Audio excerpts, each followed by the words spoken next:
비가 내리는 서울의 밤. 창밖으로 쏟아지는 빗줄기가 유리창을 타고 흘러내리듯 내 가슴속 눈물이 멈추지 않았다. 리린의 손이 내 뺨을 스치던 그 순간 온천의 뜨거운 물보라가 우리를 삼키듯 모든 게 시작됐다. 소라, 너 없인 못 살아. 그녀의 속삭임이 아직도 귓가에 맴돌았다. 하지만 그 후로 모든 게 무너졌다. 배신, 가족의 압박, 사회의 시선. 이 이야기는 우리 둘, 리솔과 리린의 사랑이 어떻게 피어나고 어떻게 찢겨나가는지. 서울의 번잡한 거리부터 제주의 고요한 온천까지 한국의 가을바람이 증언할 우리의 비밀. 나는 리솔, 25살의 평범한 그래픽 디자이너. 서울 강남의 작은 스튜디오에서 일하며 매일 지하철을 타고 출퇴근하는 삶. 한국의 젊은이들처럼 나도 K-드라마 속 로맨스를 꿈꾸지만 현실은 커피 한 잔으로 버티는 피곤한 일상이다. 리리는 내 베스트 프렌드, 아니, 그 이상이었다. 우리는 고등학교 때부터 붙어 다녔다. 그녀는 리린, 같은 나이지만 더 밝고 자유로운 영혼. 패션 디자이너 지망생으로 홍대 거리에서 스케치북을 들고 다니며 꿈을 좇는다. 우리 집안은 제주에서 올라온 이민자 가정으로 할머니의 한옥 추억을 간직한 채 서울로 뿌리를 내렸다. 리린의 가족도 마찬가지, 부산 출신으로 서울로 올라와 작은 식당을 운영한다. 우리는 서로의 피난처였다. 그날은 추석 연휴 직전, 피로가 쌓인 몸으로 우리는 제주로 도망쳤다. 소라, 서울은 숨막혀. 제주 온천 가서 쉬자. 리린의 제안에 나는 망설임 없이 고개를 끄덕였다. 비행기에서 내려다보는 제주의 푸른 바다가 우리 마음의 폭풍을 잠시 잊게 해주었다. 우리는 유명한 온천 리조트로 향했다. 제주의 화산 지형이 빚어낸 뜨거운 온수. 그곳은 한국의 전통 제이즘자일뱅을 현대적으로 재해석한 곳, 오돌로 쌓은 벽, 나무로 된 목욕탕, 그리고 창밖으로 보이는 성산 일출봉의 실루엣. 우리는 수영복 차림으로 온수풀에 몸을 담갔다. 증기가 피어오르는 물속에서 리린의 웃음소리가 메아리 쳤다. 소라, 여기서만은 모든 걸 잊자. 가족, 직장, 미래. 그녀의 눈빛이 평소와 달랐다. 더 깊고 더 간절했다. 우리는 소주 한 병을 들고 수다를 떨었다. 한국의 가을, 단풍잎이 물 위에 떠다니는 풍경이 로맨틱했다. 하지만 그 순간 리린의 손이 내 손을 잡았다. 아니, 그건 단순한 손이 아니었다.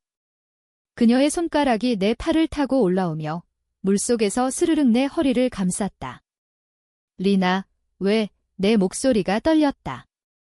그녀는 대답 대신 내 쪽으로 몸을 기울였다. 입술이 닿을 듯 말 듯 그녀의 숨결이 내 귓가를 간지렸다. 소라, 나 너를 사랑해. 친구가 아니라 그 이상으로. 그 말은 번개처럼 나를 때렸다. 온천의 뜨거운 물이 갑자기 차가워지는 기분. 나는 리린을 밀어내지 않았다. 오히려 내 손이 그녀의 등을 끌어안았다. 우리의 입술이 마주쳤고 그 순간 세상이 멈췄다. 제주의 바람이 우리를 감싸듯 그 키스는 부드럽고 깊고 멈출 수 없었다.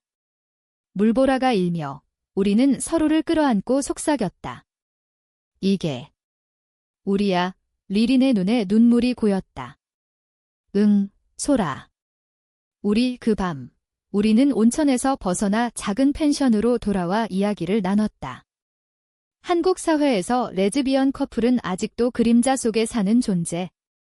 가족의 기대, 결혼 압박, 주변의 시선.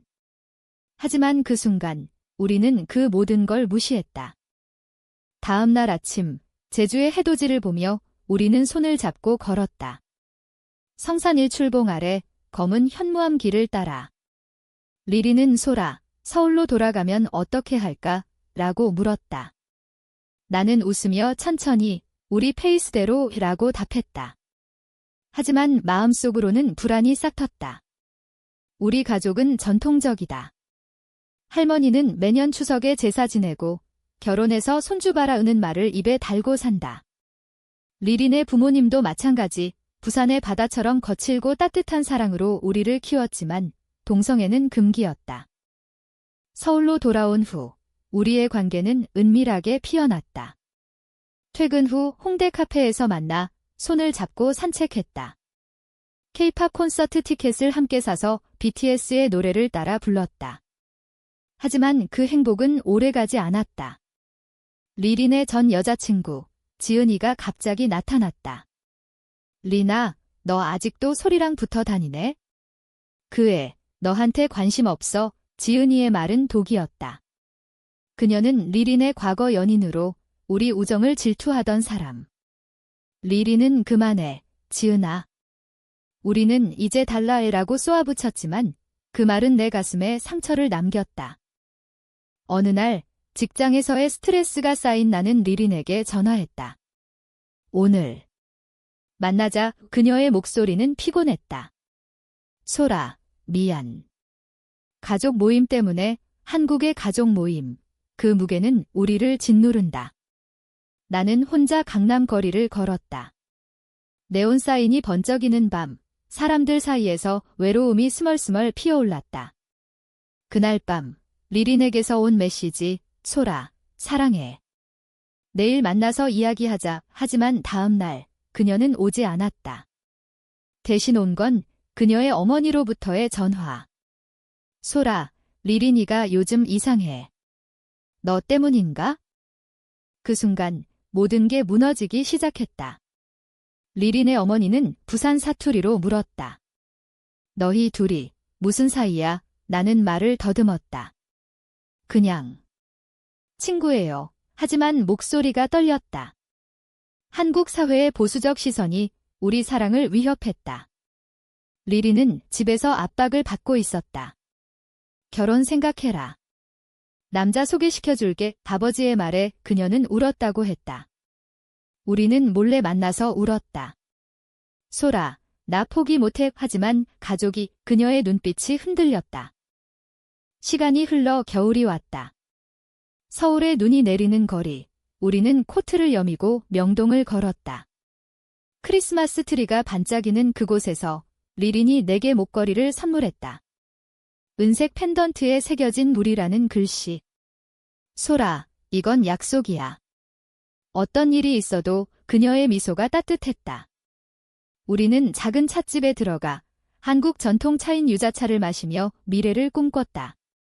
언젠가 제주에 작은 집을 짓고 살자. 온천 옆에. 리린의 말에 나는 고개를 끄덕였다. 하지만 현실은 잔인했다. 지은이가 다시 나타났다. 이번엔 더 교활하게. 그녀는 리린의 직장 동료에게 리린이 레즈비언이야. 소리랑 사귀어워라고 소문을 퍼뜨렸다. 리린의 패션 스튜디오는 소란스러워졌다. 사장님의 눈빛이 차가워지고 동료들의 속삭임이 들려왔다. 한국의 직장 문화, 그 안에서 소수자에 대한 편견은 여전하다. 리린은 괜찮아, 소라. 이겨낼게라고 했지만 그녀의 손이 떨렸다. 나는 그녀를 안아주며 함께라면 돼라고 속삭였다. 그러나 배신은 더 깊었다. 리린의 가족이 우리 관계를 알게 됐다. 추석 모임에서 어머니가 리린의 핸드폰을 보고 메시지를 발견한 거다. 이게 뭐야? 소리한테 사랑해라고. 너 미쳤어. 어머니의 울음소리가 리린의 방을 채웠다. 아버지는 집에서 나가 라고 소리쳤다. 리린은 밤늦게 내 아파트로 도망쳤다. 눈물범벅이 된 그녀를 안으며 나는 여기 있어? 영원히 이라고 말했다. 그 밤, 우리는 소파에 기대어 이야기를 나눴다. 한국의 가족의 그 무게가 우리를 짓누른다. 소라, 나우 포기할까 봐. 리린의 고백에 내 심장이 찢어졌다. 다음 날, 우리는 상담소를 찾았다. 서울의 LGBTQ 센터, 그곳은 우리 같은 사람들의 피난처. 상담사 선생님은 한국 사회는 변하고 있어. 하지만 천천히 자신을 사랑하세요 라고 조언했다. 우리는 손을 잡고 나왔다. 하지만 지은이의 그림자는 여전했다. 그녀는 리린에게 연락했다. 나랑 다시 만나? 소리는 너한테 안 맞아. 난 남자 소개시켜줄게. 리리는 안 돼. 라고 외쳤지만 마음속 갈등이 보였다. 소라, 지은이가 과거에 날 많이 아파하게 했어. 하지만 이제 너뿐이야. 고조되는 긴장 속 우리는 작은 여행을 떠났다. 강원도의 설악산으로. 겨울 등산로를 오르며 우리는 숨을 헐떡였다. 산 정상에서 본 일출이 우리의 사랑처럼 아름다웠다. 리나, 이게 우리 삶이야. 고난 뒤의 빛이. 하지만 내려오다 리린이 다쳤다. 발목을 삐틀려 병원에 실려갔다. 그곳에서 만난 의사, 리린의 사촌오빠였다. 리나, 왜 이렇게 됐어? 그리고 소리, 너희 둘이. 그의 시선이 날카로웠다. 가족의 비밀이 퍼지기 시작했다. 리린의 어머니가 병원으로 달려왔다. 소라, 너 때문에 리린이가. 그녀의 눈에 분노가 서렸다. 나는 아줌마, 저희는 진심이에요. 라고 변명했지만 소용없었다. 어머니는 리린을 데리고 부산으로 돌아갔다. 집에서 반성해. 결혼 생각해라. 그 후 리린과의 연락이 끊겼다. 일주일, 메시지도 전화도 없었다. 나는 미칠 것 같았다. 서울의 겨울바람이 내 뼈를 애는 듯했다. 마침내 온 메시지, 소라, 미안. 가족 때문에. 헤어지자. 그 말은 칼날이었다. 나는 제주로 다시 날아갔다. 혼자 온천에 몸을 담그며 울었다. 물보라 속에서 리린의 손길이 떠올랐다. 왜 포기해? 내 속삭임이 메아리쳤다. 그곳에서 나는 결심했다. 리린을 되찾아야 한다. 한국의 봄이 오기 전에. 봄꽃이 피는 서울, 벚꽃잎이 거리를 물들였다. 나는 리린을 찾기 위해 부산으로 기차를 탔다. KTX의 창밖으로 스치듯 지나가는 들판이 내 마음의 혼란을 비추는 듯 했다. 부산 도착, 해운대 해변으로 향했다. 리린의 가족 식당, 바다에 맞닿아 서니 가슴이 철렁했다. 문을 열고 들어가자 리린이 주방에서 나왔다. 소라. 어떻게? 그녀의 눈이 커졌다. 우리는 해변 산책로를 걸었다. 파도 소리가 우리의 침묵을 채웠다. 리나, 왜? 우리 사랑이 가짜였어. 내 목소리가 갈라졌다. 리린은 눈물을 흘리며 산이야. 가족이, 오빠가 결혼 상대를 소개했어. 거부하면 집에서 쫓겨난대. 한국의 가족 압박, 특히 딸에게는 결혼이 의무다. 그녀의 말에 나는 그럼 나랑 도망가자. 서울로, 아니 제주로 라고 제안했다. 리리는 고개를 저었다. 소라, 나 배신자처럼 느껴져. 지은이 말대로 너한테 상처 줄까봐. 지은이, 그 이름이 다시 독이 됐다. 리리는 털어놓았다. 지은이가 나한테 편지 썼어. 소리는 너 이용할 뿐이야. 나랑 행복하자라고. 그 편지는 리린의 마음을 흔들었다. 나는 분노했다. 리나, 그건 거짓이야. 지은이는 우리를 갈라놓으려 해. 우리는 해변에 앉아 이야기를 나눴다. 부산의 일몰이 바다를 붉게 물들였다. 소라, 나 선택해야 해. 리린의 손이 내 손을 잡았다. 그 순간 키스가 다시 시작됐다. 파도처럼 부드럽고 끝나지 않았다. 하지만 그 밤 리린의 아버지가 나타났다. 소라, 집에 가. 리린이는 내가 아니야. 그의 목소리는 단호했다. 우리는 헤어졌다. 서울로 돌아온 나는 우울증에 빠졌다. 직장에서 실수 연발, 친구들의 걱정. 소라, 요즘 왜 그래? 동료의 물음에 나는 웃으며 괜찮아느라고 거짓말했다. 한국의 정문화, 속마음을 숨기는 게 미덕이지만 나에게는 고통이었다. 그러던 중 리린으로부터 온 편지. 소라, 나 결혼할게. 가족 위해.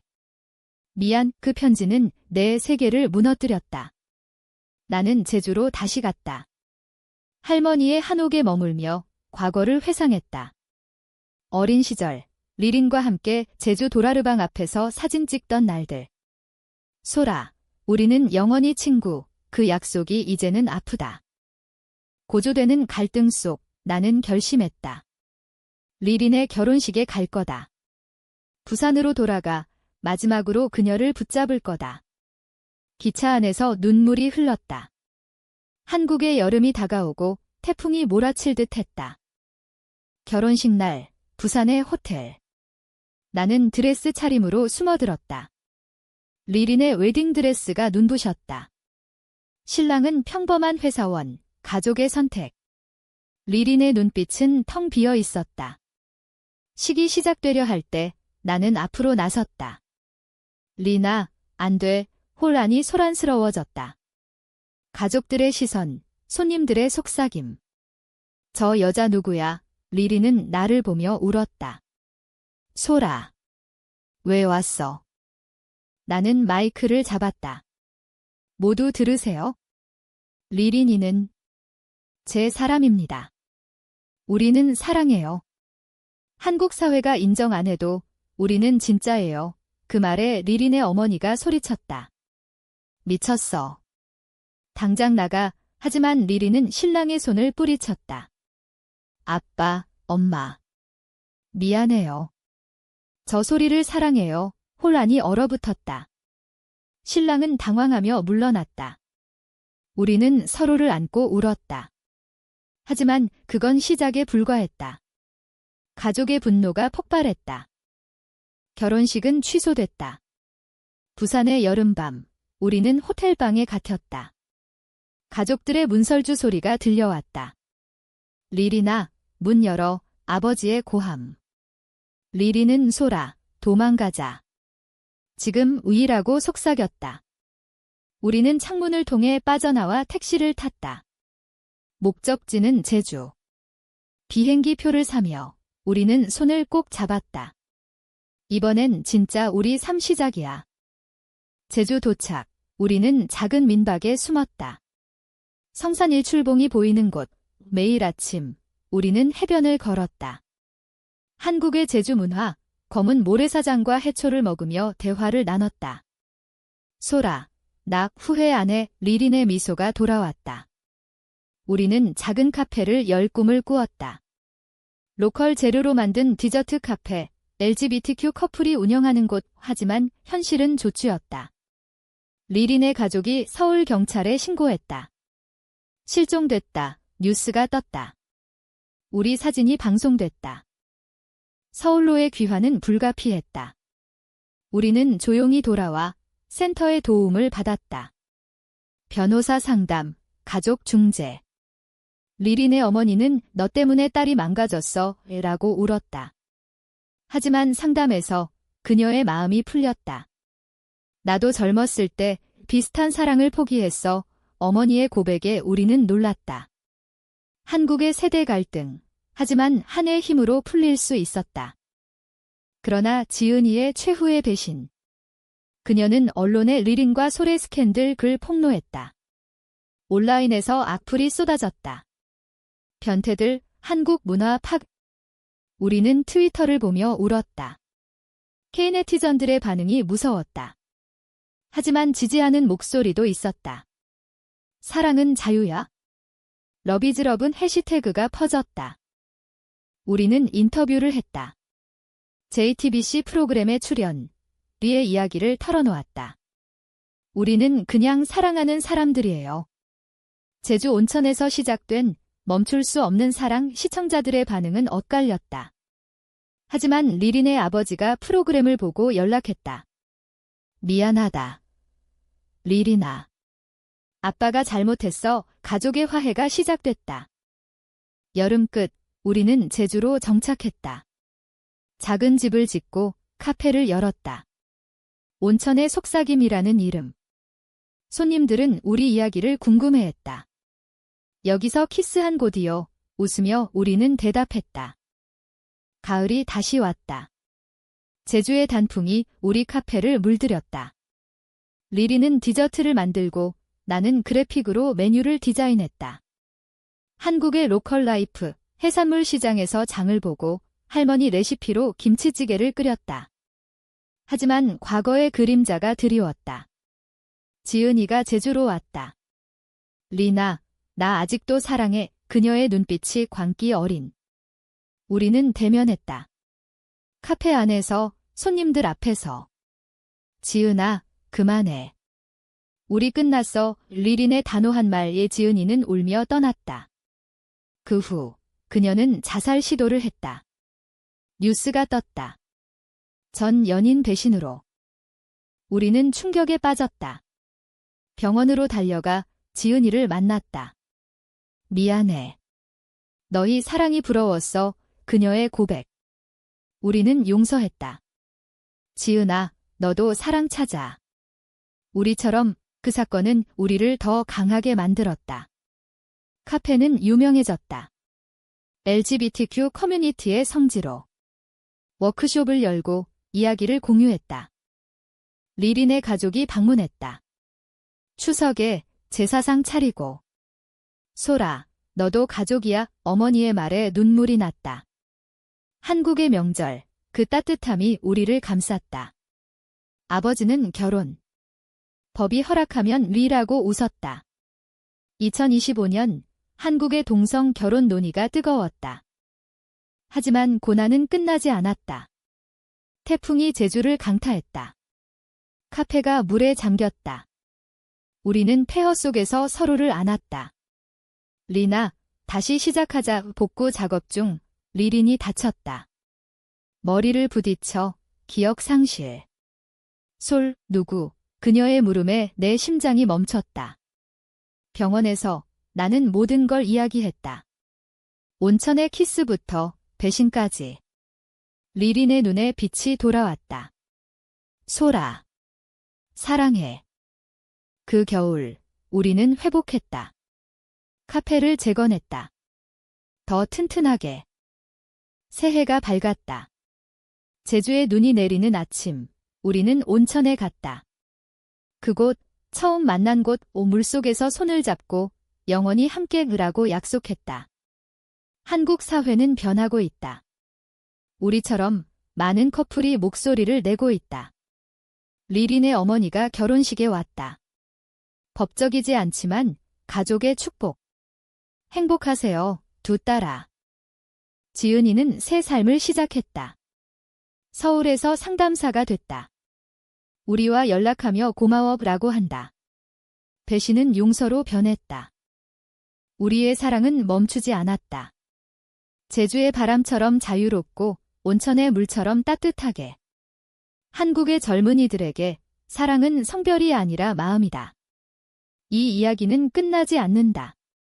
우리 삶처럼 계속 피어나.